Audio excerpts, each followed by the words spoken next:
성경에 나와 있는 예수님에 대하여서 우리가 알아야죠. 힘써 알아가야 되겠죠. 그런데 간혹 그 예수님에 대하여서 진의를 우리가 깨닫지 못하고 그분의 말씀이나 행동하신 것이나 품고 계시는 생각들에 대해서 우리가 오해하거나 우리가 잘못 이해하는 경우가 있습니다. 그분은 진리이시며 따라서 우리가 그분의 생각을 바로 알고 그분의 말씀에 저희를 바로 알고 그분의 가르침에 바로 순복하는 것이야말로 옳은 것이며 우리에게 요구되어지는 것이고 그것을 신앙이라고 할 때 우리가 그분에 대한 짐짓 오해가 있고 가르침에 대하여 잘못 판단을 하거나 받아들이면 그건 바른 신앙이라고 볼 수가 없겠지요. 달란트 비유에 보면은 5달란트를 남긴 사람이 있고 2달란트를 남긴 사람이 있는데 많고 조금을 떠나서 뭔가 주어진 형편과 상황 속에서 최선을 다하여 또 다른 분량의 결과를 맺은 것에 대하여 주님은 칭찬하시고 또 그에게 보응하여 주십니다. 반면에 1달란트를 받은 자는 착각을 하고 오해를 하고 심지어는 거기에 자신의 변명까지 더해서 아무 일도 하지 않고 그 1달란트를 땅에 묻고 다시 온 주인에게 당신이 엄한 분이라 내가 섣불리 이와 같은 일을 이것도 하고 저것도 하다가 괜히 잘못될 것 같아서 그냥 땅에 묻었다 이렇게 이야기를 하며 그 달란트를 내놓을 때 주인이 노를 발하지요. 그 분냄 속에서 이 악하고 게으르다라는 표현과 함께 그를 어두운데 내쫓으라. 그가 거기서 슬피 울며 억울하다라고 하는 대명사인 이를 부득부득 깔게 될 것이다. 이렇게 말씀합니다. 제대로 이해해서 그 일에 순복한 자와 오해를 해서 착각을 해서 잘못 받아들여서 오히려 화를 당하고 오히려 혼이 나는 모습을 우리가 보게 되는 겁니다. 저와 여러분들은 주님에 대한 깊은 심오한 것까지야 모를 수 있을지 모르겠지만 적어도 주님이 말씀하시는 것에 대하여 그분이 말씀하여 교훈하신 것에 대하여 제대로 이해할 수 있어야 되고 결코 오해하지 말아야 할 것입니다.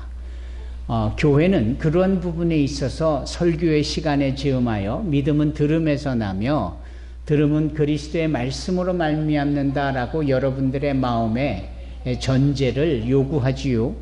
그리고 또 말씀을 근거하여 성경의 말씀으로 설교하지요. 또 새벽 예배가 강해 설교로 성경 본문 전체를 1년 내 365일 동안 범위를 정하여서 강해를 하고 있고 수요 예배는 구약 성경 그리고 금요 예배는 신약 성경에 대하여서 그리고 청년들은 또 주일 예배 전에 일찍 와서 성경 공부도 하고 보면 우리가 주님의 말씀을 오해하거나 잘못 받아들일 이유가 없습니다. 요구되어지는 것, 부담되지 않는 영역에서 함께하면 그분의 깨달음, 그분의 요구하심을 우리가 정확하게 이해할 수 있을 겁니다. 그럼에도 여전히 착각과 오해 속에 있는 것이에요. 이런 부분에 있어서 우리는 성령의 조명함을 필요로 하고 또 하나님께서 우리의 마음에 깨달아 알 수 있도록 죄에 대하여 의에 대하여 심판에 대하여 우리를 책망하시듯 말씀하시는 그 성령의 조명하심을 힘입어야 할 줄로 믿습니다. 우리 주님께서 많은 분들하고 식사를 하세요. 그러면 여기서 그분이 하시는 식사는 물론 시장길을 느끼고 배고파서 하는 그런 물리적이고 일차적인 내용도 있겠지만 주님의 일거수일투족은 하나도 거저 주어지는 것이 없습니다. 그분이 누구와 함께 어디서 무엇으로 왜 이런 내용들이 다 깊이 있는 말씀과 서로 연계되어져 있는 말씀 속에서 설명이 되어지지요. 그런데도 사람들은 오해를 해요. 어떤 오해를 하느냐? 왜 이렇게 당신 스승은 그렇게 먹기를 좋아하느냐? 한술 더 떠서 어찌하여 당신 스승은 먹어도 꼭 저런 모난 사람, 부족한 사람, 죄인, 창기 뭐 이런 사람들하고 먹느냐? 이거 너네 스승이 잘못된 생각을 갖고 있는 자가 아니냐? 그러니 같이 밥을 먹어도 꼭 그런 사람들하고 먹지 않느냐? 이 밥을 먹는 거에 대한 트집을 잡고 그 트집에 대한 부분이 사실은 오해에서 비롯된 겁니다. 주님은 왜 창기들하고 주님은 왜 죄인들하고 식사를 할까요? 그것은 마치 의사가 병든 자에게 필요하듯이 거룩한 주님 구원자는 죄로 인하여 죽을 수밖에 없는 죄인들에게 필요하다라고 여기는 것이지요. 그런 것과 같은 논리입니다. 주님은 그래서 죄인들의 편에 대해 주셔서 그들을 찾아가고 그들에게 말씀하여 주시고 그들의 귀신을 내어 쫓으며 병을 고쳐주시고 문제를 해결해 주시고 어둠 속에서 헤매이던 그 영혼들을 빛의 자녀로 하나님의 구원의 백성으로 인도하시는 거죠. 이런 내용 속에 방법 중에 하나가 이 식사입니다.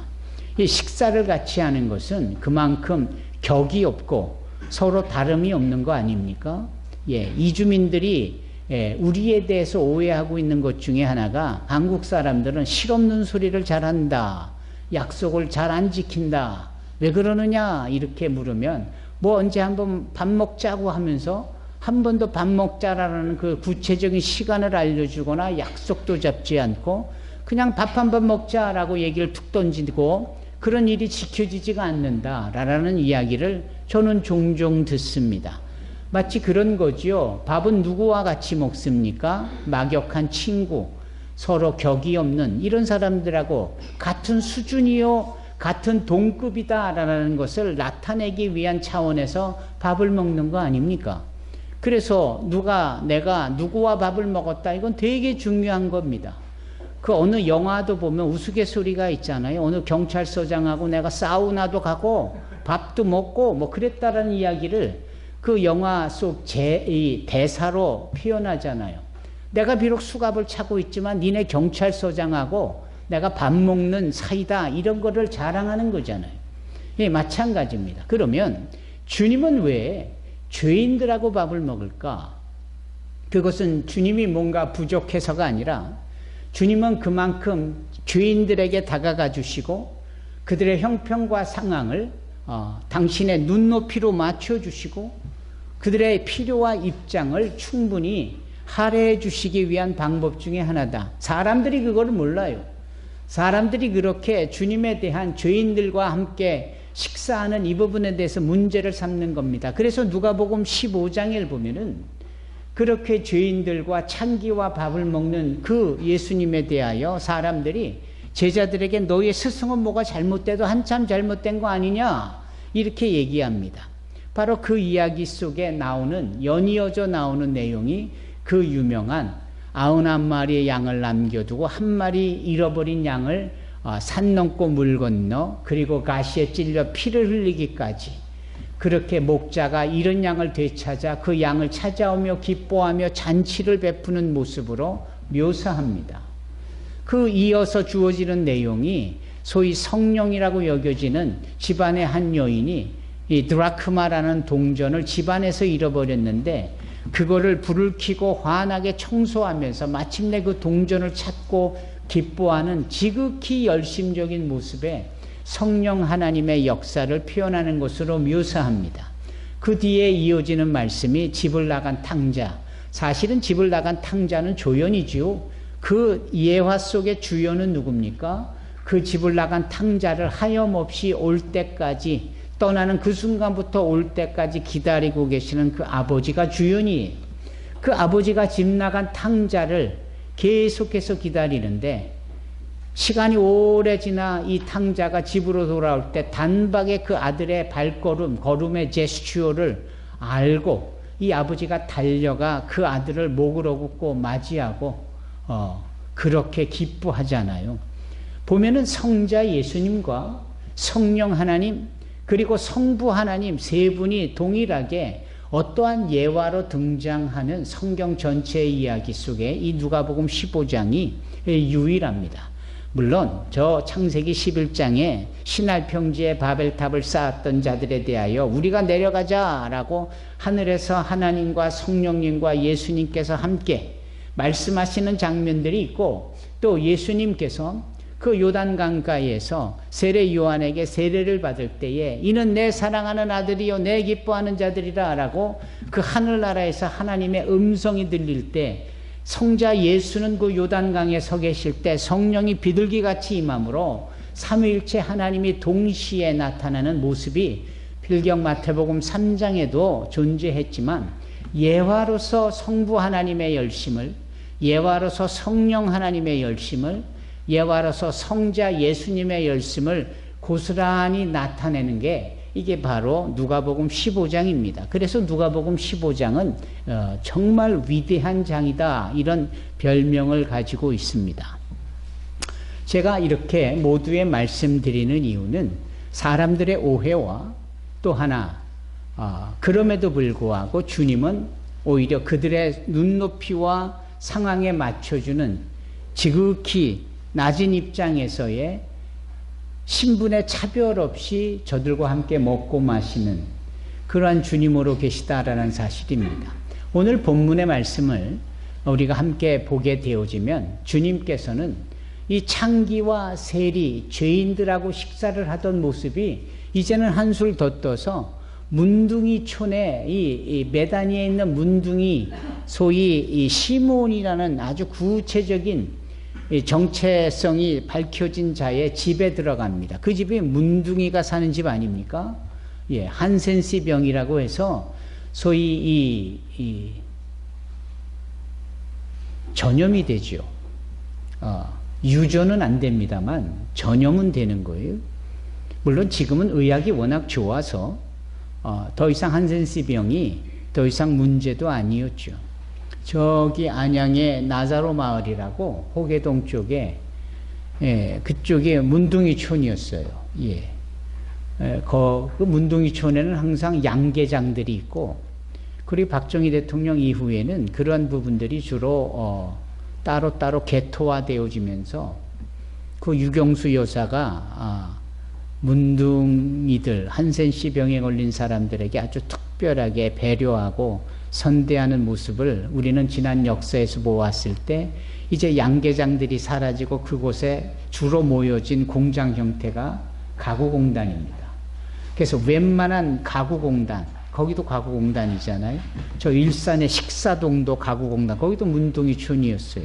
저 남양주 쪽에 백봉교회 쪽에 그 남양주 가구공단도 거기 다 문둥이촌이었어요.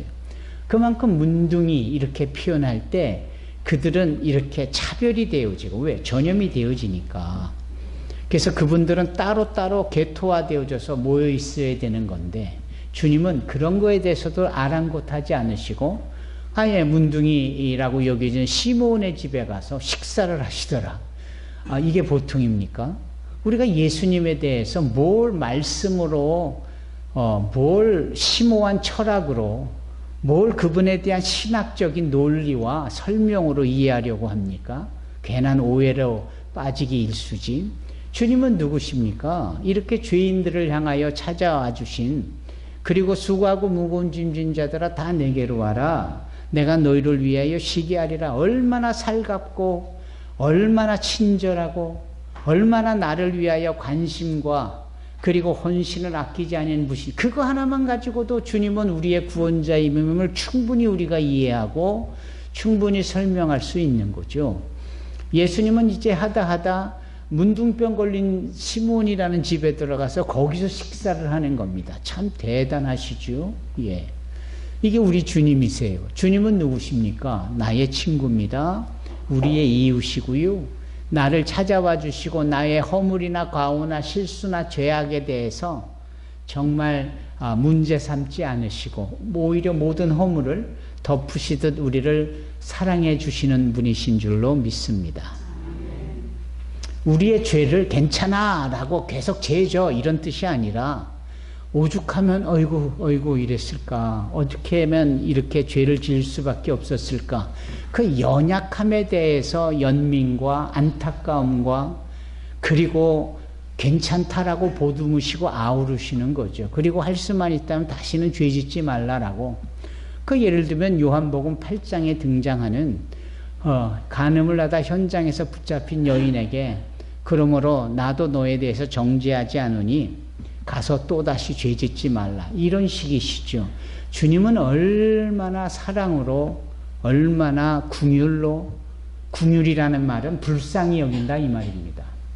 우리는 기도 자체가 너무나도 서술형이고 너무나 신학적으로 표현하려는 부분이 없지 않아 있습니다.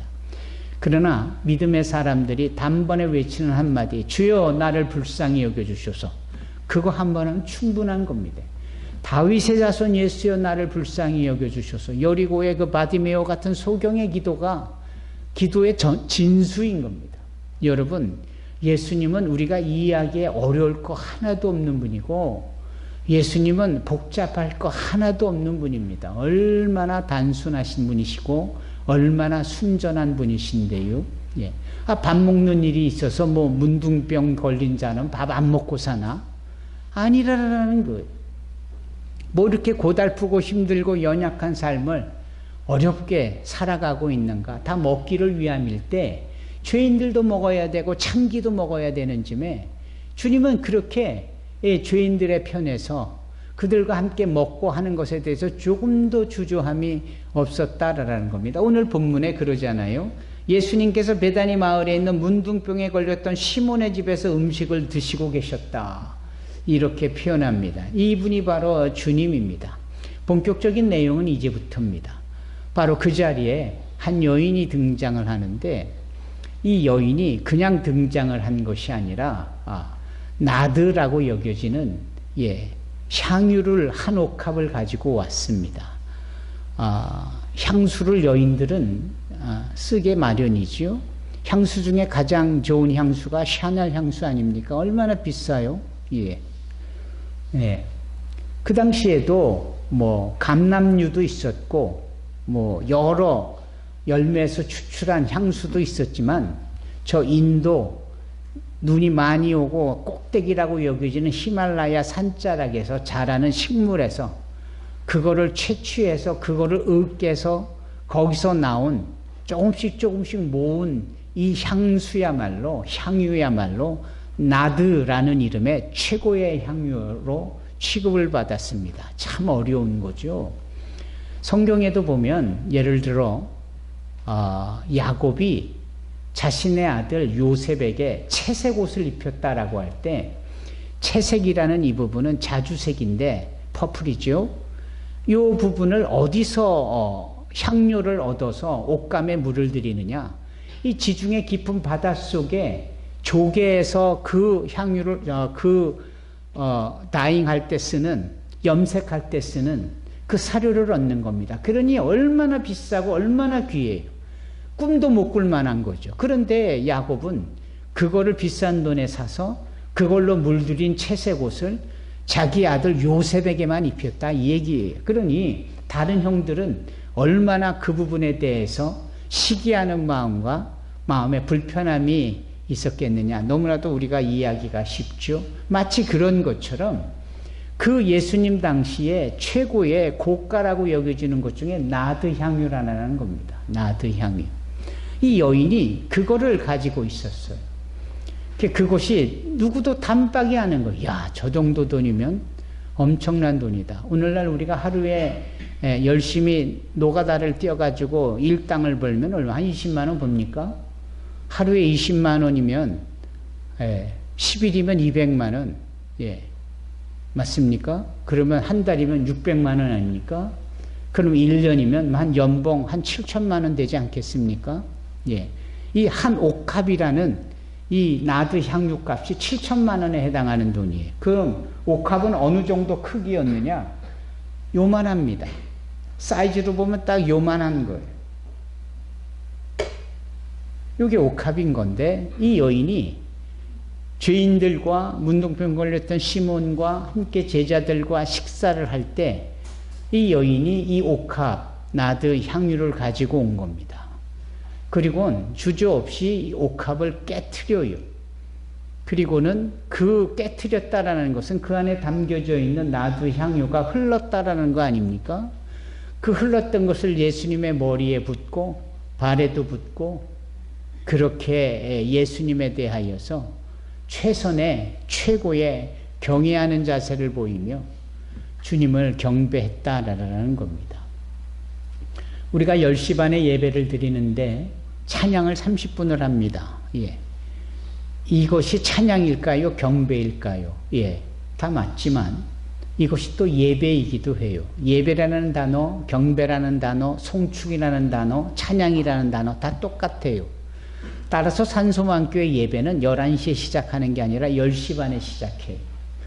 그리고 찬양 시간이 따로 있고 또 11시 되면 등단해서 이게 그냥 순서에 입각하여 할 뿐이지 예배의 흐름은 똑같은 거예요.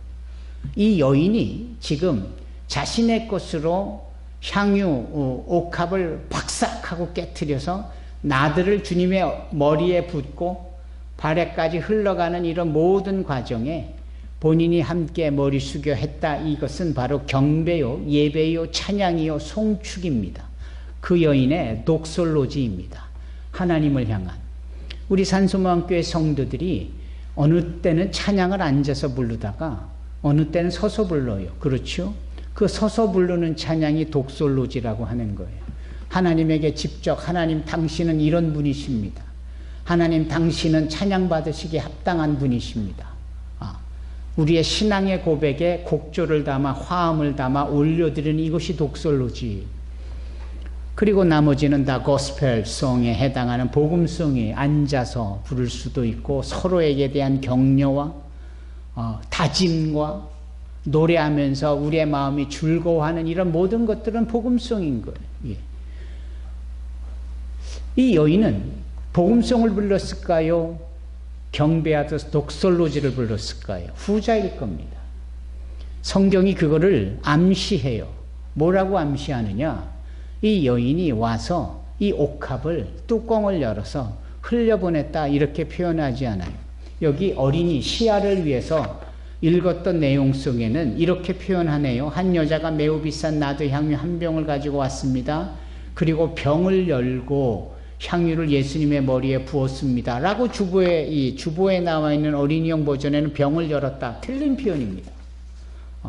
어린이를 배려해서 단어를 이렇게 설명하기 좋게 했지만 성경 원어나 실제적인 내용의 핵심은 이 여인이 나도 향유 옥합을 박삭 broken 깨트려 버렸다라는 거예요.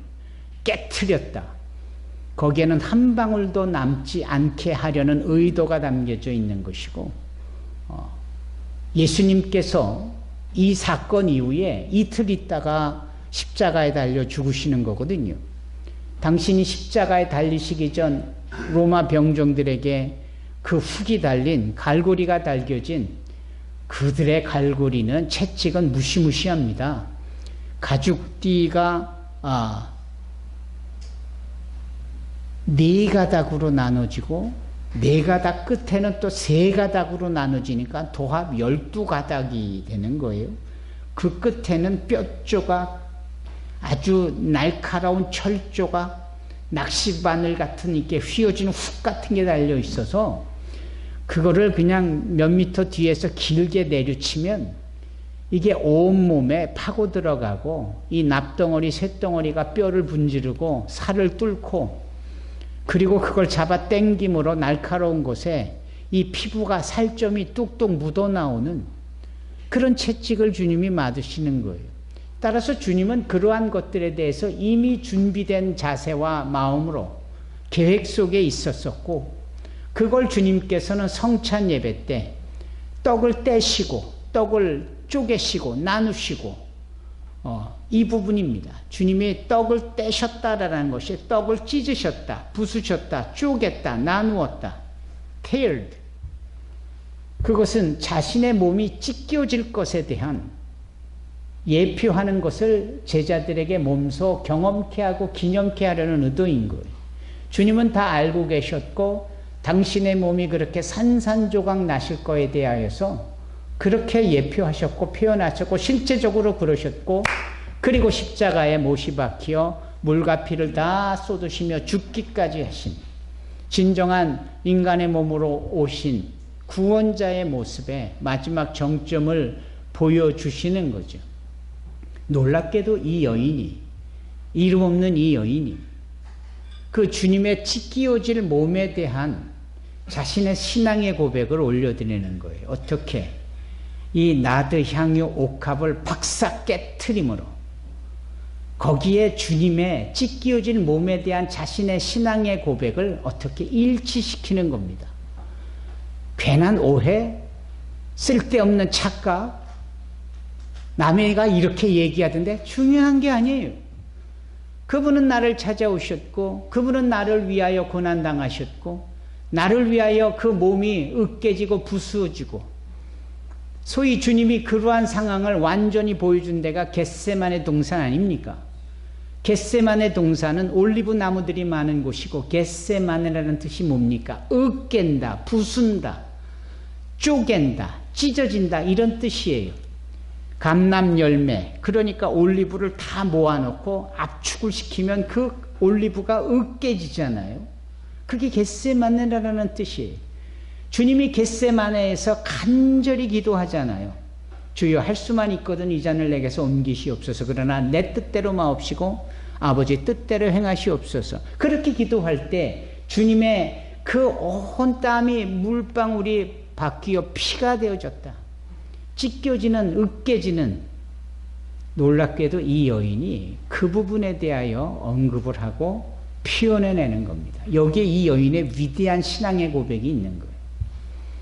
상황이 문둥이촌에 문둥병이었던 시몬이 거기에 사람들이 거기에서 식사를 하는 이런 상황과 배경 속에서 진정 영롱한 빛처럼 조명받고 있는 이 한 여인의 박삭하고 나도 향유 옥합을 깨트는 이 사건은 예수님의 으깨지고 부시어질 그 주님의 몸에 대한 자신의 신앙적 이해와 적용과 고백으로 이어지는 겁니다.